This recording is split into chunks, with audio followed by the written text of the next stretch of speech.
Wat een fantastische dag, Joert. Vol op maaitijd zo'n je zeggen. Nou ja, dan zo'n die temperaturen even wat hoger komen met het lezen. Een frisse wind, maar verder scoort er best op terug. En wij hier toch wel de meeste zinnen van Nederland. En morgen zal het vol op maaitijd wezen. Maar eerst joen en vannacht. Een heldere nacht.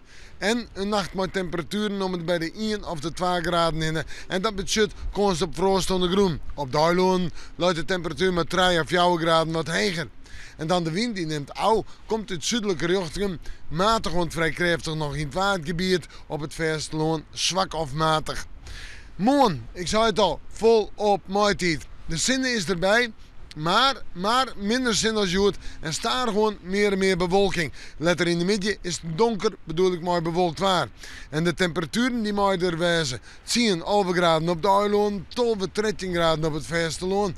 Ach mensen, dat is gewoon maaitijd. Volop. En de wind die komt uit zuidelijke richting waai en is zwak of matig.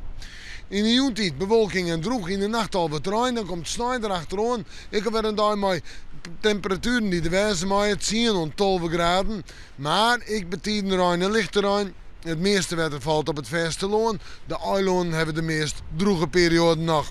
En de wind, nou ja, die zal matig wezen. Of vrij krachtig, komt nog altijd in het zuid-zuidwestwaai. We zoeken vooruit naar een manje met droogwaar, naar een tiesje met droogwaar, naar een wijze met droogwaar. En vooral op tiesje flink wat zinnen.